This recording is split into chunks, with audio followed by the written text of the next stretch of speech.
right, hi Katie, how are you doing today? I'm good, how are you? Very good. So we'll begin with our warm-up like we talked about last week.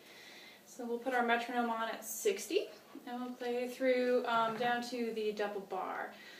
Let's skip this exercise for today, so we'll go right from here to there, okay?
I noticed that your C-sharp key might have stuck a little bit.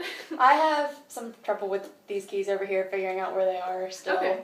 Yeah, it's definitely challenging, especially on a bigger instrument. They're even further apart, which is why these exercises are really helpful. Sometimes it's helpful just to sit there and kind of, finger a low C and alternate between C-sharp and B natural, like this.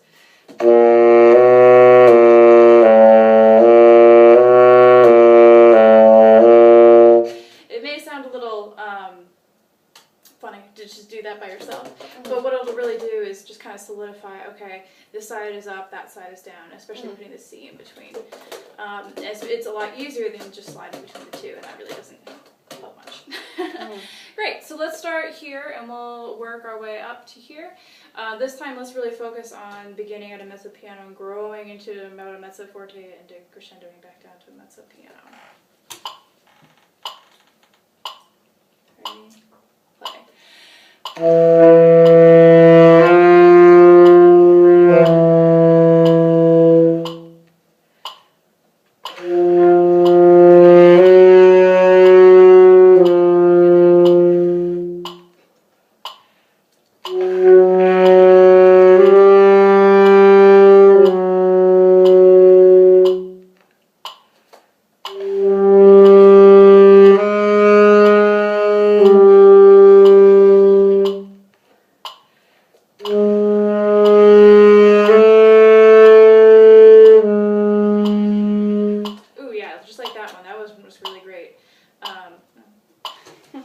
That was really great. I could definitely hear a definite similarity between the two G sharps. I think that's where we were. Maybe we're here. Definite similarity from the beginning to the end, and it grew very nicely through the middle. Let's see if we can do that exact same way all the way through to the end. Okay. Are we still starting at this one? Yeah, we'll start right here. Also, make sure you're beginning the note with don't thwack it with your tongue, but a nice tongue to really get the air going. Starting right here. Ready?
last week, remembering using side C here, which will make the line a little bit smoother. If we flip, there's definitely a bump usually in between the two notes.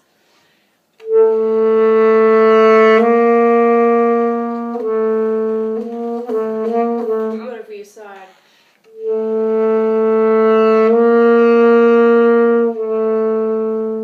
It's definitely more awkward if you're not used to using it, but once it becomes a part of your repertoire of fingerings, it really will make that line a little bit smoother. D is our notoriously sharp note on the saxophone. It's always super sharp. Do you know of a fingering that can help bring that down in pitch? Okay, so what we call this is covering. So we basically finger the D like we always finger the D. But we stretch our pinky down and we cover it ever so slightly with the B key, which is the one that's further in. Like we talked about earlier during the exercise, flipping back and forth. It's the one that's further in. And what that does is it basically just lowers it just so much. You can actually, I'll play it for you in a second, you can hear, it'll bring the pitch down. And it's just ever so slightly so that we're kind of making it do that.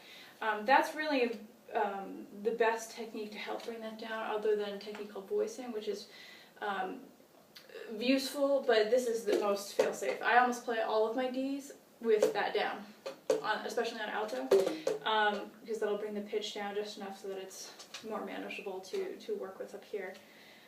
So this is what it sounds like without the B.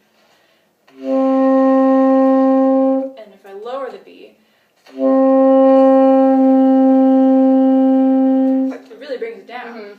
And if you're playing a chord such as, if the D is like the major third of a chord, we bring those major thirds down even further to make them in tune. You can even cover it with a low B flat,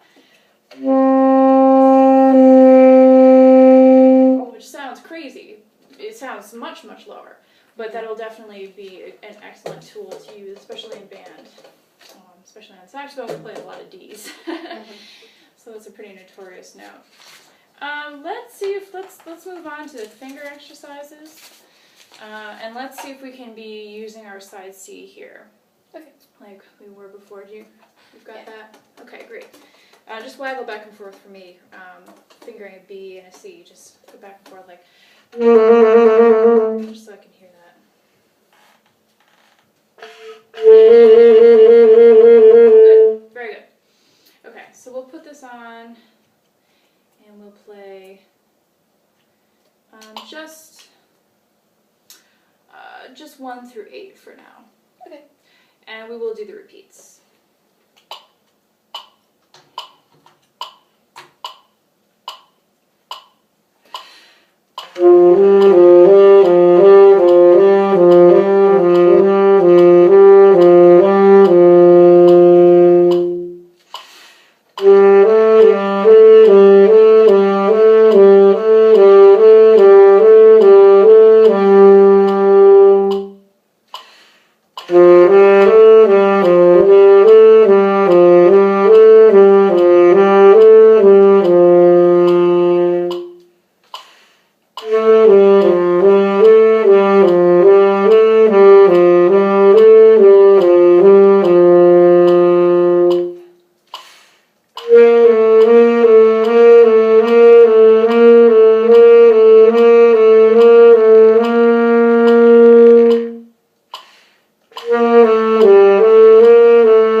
Especially with the side.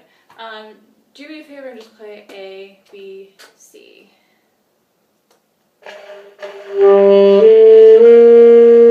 Good, good. Now do that a couple of times in a row.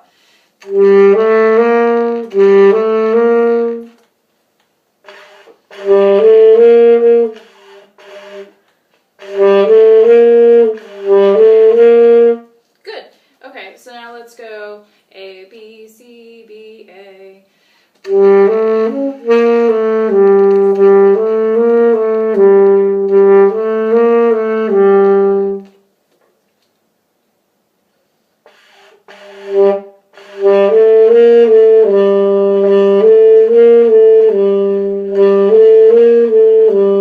Good, very good. Let's start again and we'll play this whole thing at a slightly slower tempo. just to get used to it. It is a tricky fingering to get used to, especially since you've only known about it for a couple of days. But I promise it will come in handy, especially when you have passages like that are super fast. Let's just try that. Okay.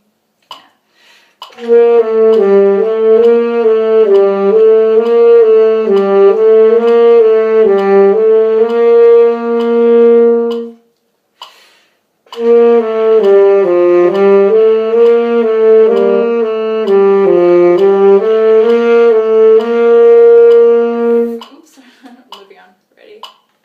Yeah.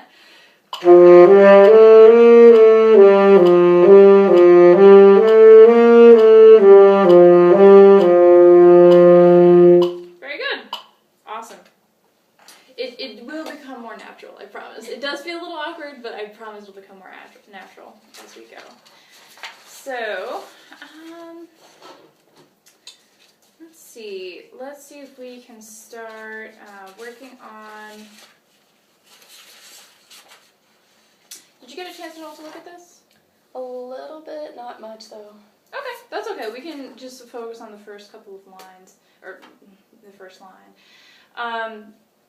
This is tricky because it is forcing you to start on a low C. Mm-hmm. That is definitely a challenge. I had a teacher once that really helped me conceptualize this a little bit, because at the time I was thinking of, okay, well there's an embouchure for the middle range, an embouchure for the low range, and an embouchure for the high range, and that is somewhat true, somewhat not true.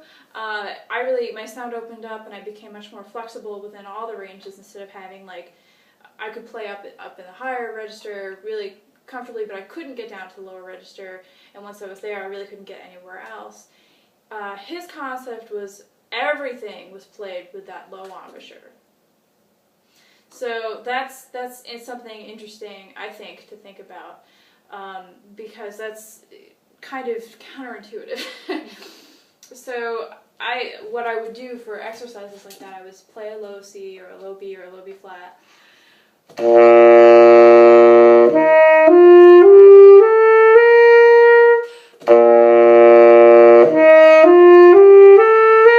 I'm not really changing anything here from when I'm jumping from that low C to that high F. So let's just start don't even worry about the music. Let's just play a low C, and then we'll just go up and play a high F. So just top of line F. Mm-hmm. So we'll play a low C for a couple of beats. Probably let's do 2 at this tempo. 1, 2.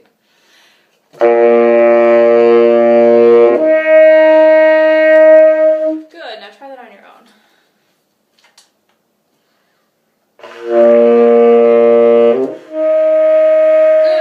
Good. Try it again and make sure your fingers are all coming up at the same time.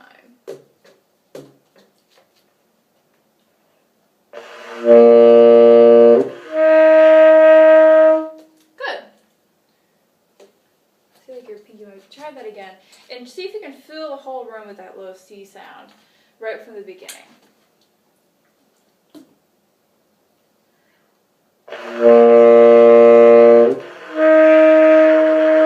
Okay, do me a favor, and I see this. I do this too occasionally. Sometimes one of my fingers gets a little lazy and it doesn't come up quite as quickly as the rest.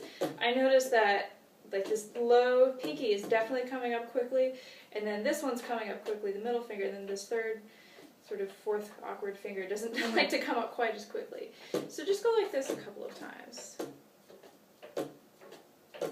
And I also notice your fingers are coming straight off the keys. Try and keep them on the keys still, or very close to the keys, because this finger tends to jump a little bit more for me. Yeah. Definitely. Okay, now let's try the same exercise. Low C up to the middle F.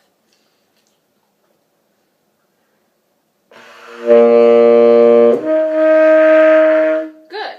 Do you hear that as being different? Mm-hmm. Makes a big difference, right? Mm-hmm. Good. Now let's try something else. Let's play low C and we'll go up to high G instead of F. Try that.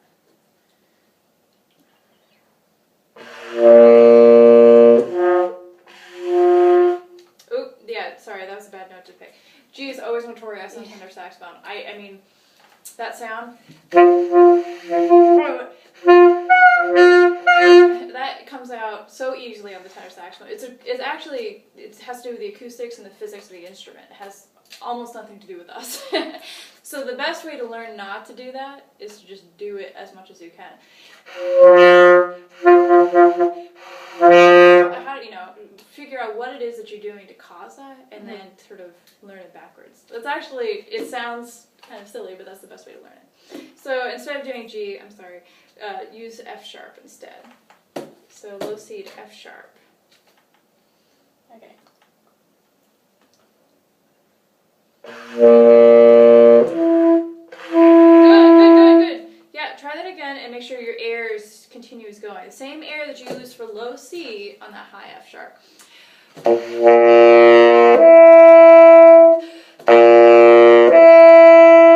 I'm keeping the air still going at the same velocity. Okay.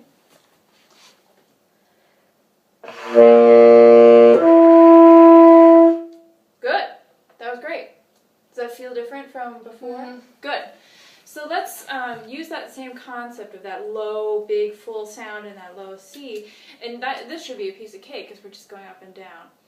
So let's do the same thing what we were doing before, the same concept of the embouchure and the same concept of air all the way through, and we'll just play the first two measures. And this is the quarter note. I know it's in cut time, but let's do the quarter note. Ready?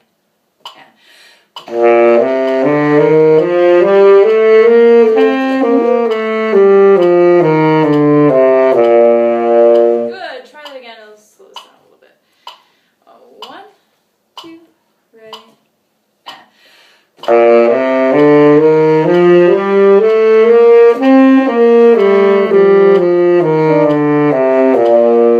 Let's just start at the top of that measure on the D. It's really small. I'm sorry. I should have blown it up. Right on that D.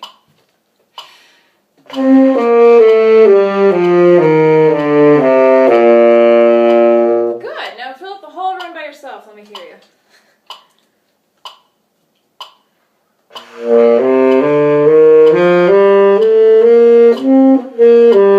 Sorry. You can flip there. If you're more comfortable with flipping, definitely use flipping there. Okay. You can use side. That's one of those places where you have to kind of weigh, okay, what is the benefit of using side here? Well, it's easy going up, but getting from side C to D is not easy.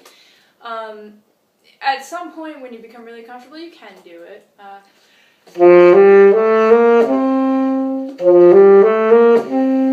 probably wouldn't. I would probably still flip there. Okay? Try that again.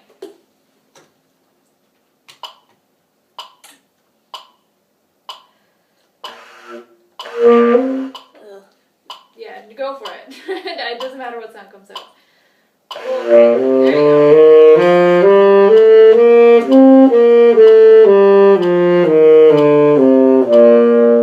Good. Yeah, the low end of the horn is definitely filling up a little bit more. It sounds like you have a pretty hard reed today, or Yeah, maybe. yeah, a little bit of a struggle.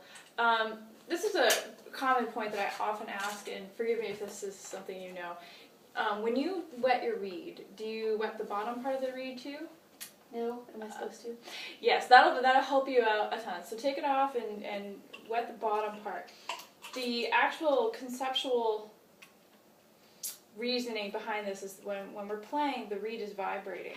When we're playing higher notes, this part of the reed is vibrating. Mm-hmm. When we're playing sort of the middle range, it's this sort of range.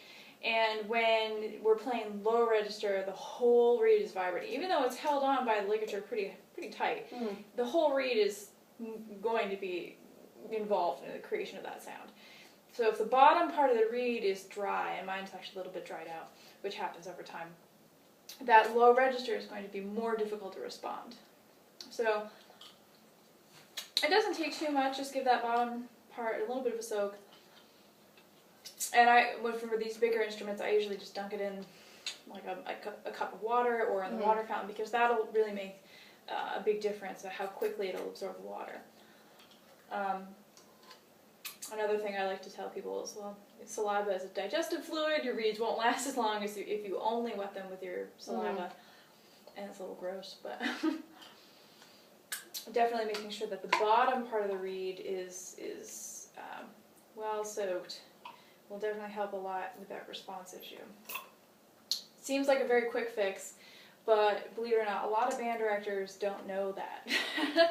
So they often don't tell their students to. All of my clarinet students when I was student teaching didn't know that, so I was like, yes, I'm teaching them something great. So, let's do the same thing. Let's feel how that. Can you try playing low C and see if that feels any different. It's a bigger sound already.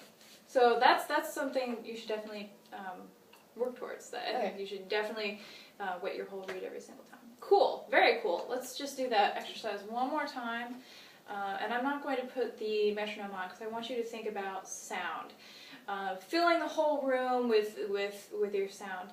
Oftentimes when we're practicing in a small room, we end up thinking, okay, I'm playing for myself in the stand, and we just sort of play for this immediate area right here. But especially when we get a big room like this, make sure you're filling the whole room.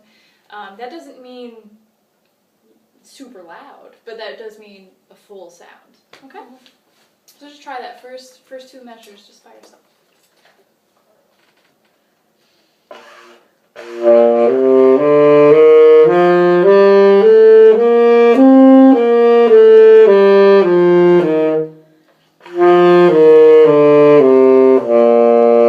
Yep, you did. You pushed all the way through with your air. You had to take breath, that's fine. Pushing all the way down to the bottom of the scale with your air is very important. It sounds more final and complete and full than, because I backed off in the air. So pushing the air all the way through. Great. Let's see if we can work a little bit on an etude. We've got a few minutes left. Was there one in specific that you worked on, or? I mean, I touched this one a little bit because this is the one we did last time. Great. So let's work on this. Why don't you play it for me? I won't make you put. It'll be up to you whether or not you put the metronome on. Because it depends on your comfort level. Did you practice with the metronome? Yes, but I forgot the tempo now. Okay.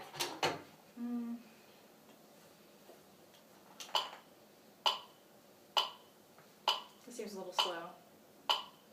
Is that about right? Yeah, I think that is a little bit slower than I had it last time. That's fine. Okay.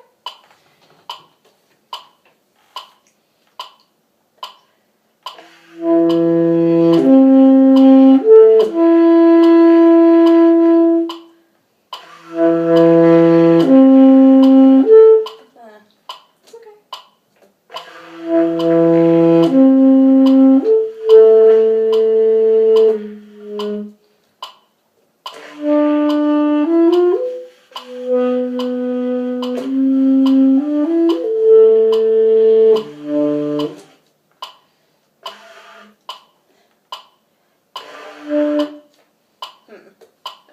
Lots of air, insert it with a good tongue.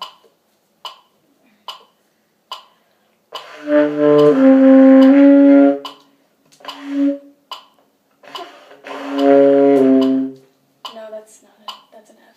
Yep, E sharp is F. F natural.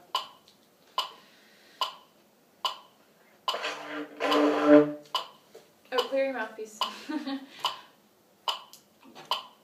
Have you ever had someone teach you to just suck the spit in? It's gross. Oh, that's really good. Yeah. It's really gross. That's what we do. I've never heard that before. Really? Okay. My band director, or my saxophone professor at undergrad was always like, you gotta clear your mouthpiece. And clear your mouthpiece is just code for, which is gross. Sure, gross. I know. But it's just your own spit. Hopefully the reed's not gross. Okay, so let's talk about the beginning. Really nice dynamic, and I like the shape that you're giving. It's already kind of working together. You're definitely paying attention to that. See if you can connect this F to that F. And what I mean by that is, even though it's decrescendoing at the end, kind of phrasing all the way through to the F. Now, listen once.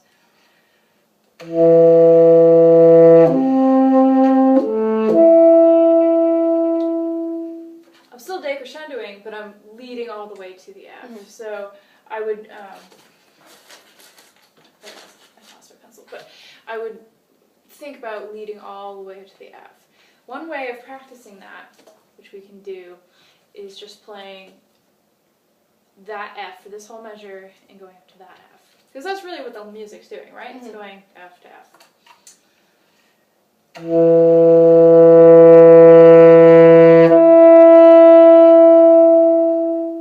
Try that for me.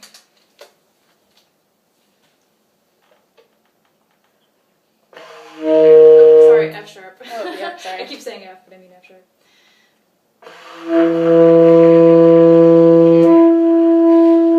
Yeah, sorry, put this on so we can make sure we're doing all 4 beats in this measure. And push all the way through to the downbeat of the second measure.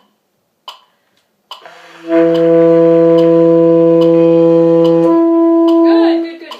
Try that again and start even softer. 2, 3, 4, F. Great, great, great. Now can you put the notes in between?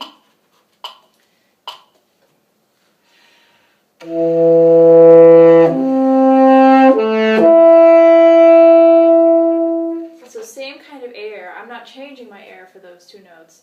I'm just leading through it to there. Try that.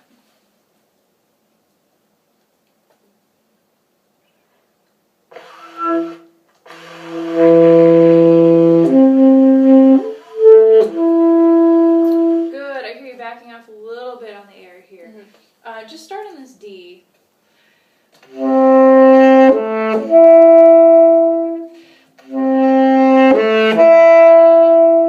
Aim for this downbeat to be like a forte.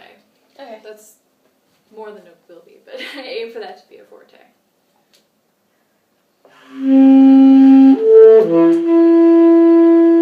Good. Do you pick up B to F sharp?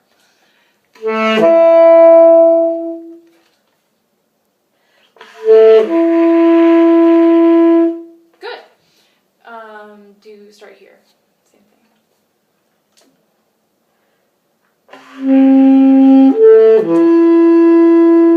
Much better. Try that again and play as if I were like a half mile away.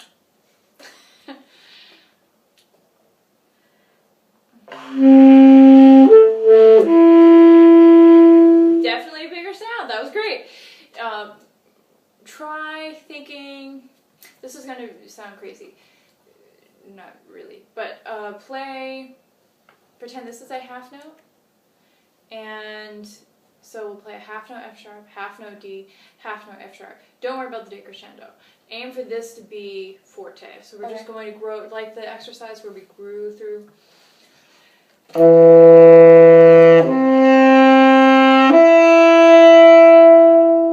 that. I decrescendo. Sorry, I cheated.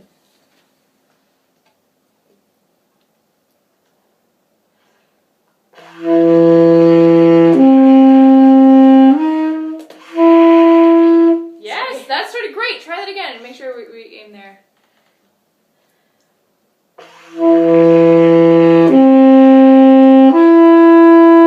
Yes, yes, that was great. You led all the way to the F sharp. Let's do that 1 or 2 more times just together, then we have to wrap up.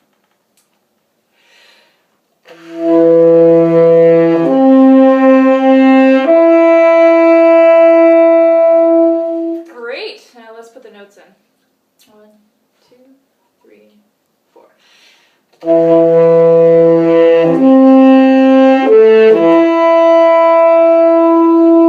Good. On your own.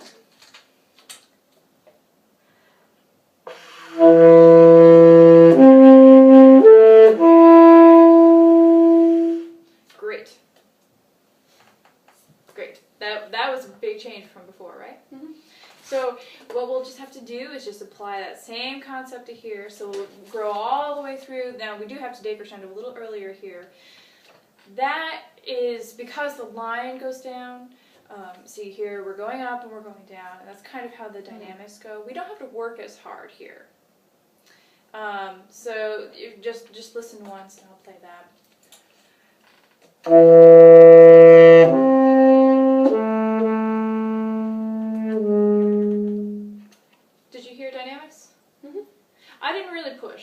or pull for that. I didn't do too much work with my air to make those dynamics come through. So this is where the music really helps us out. Okay? And same kind of concept here. Since we're leaping pretty far down, the decrescendo is almost implied in a line of the music. So good. Definitely good improvement from last week. For next time, focus on the same beginning section of this, and think about the broad structure of those two measure phrases. All of these phrases are, okay, two measures, basically. This is 4 measures, but it's really like two measures stuck together. That, thinking about it from the beginning to the end and drawing through it. Feel free to shoot me an email if you have any questions. I have a copy of this, so you don't have to take a picture of anything. So just feel free to ask any questions, and thank you very much. Hey, thank you. Take care.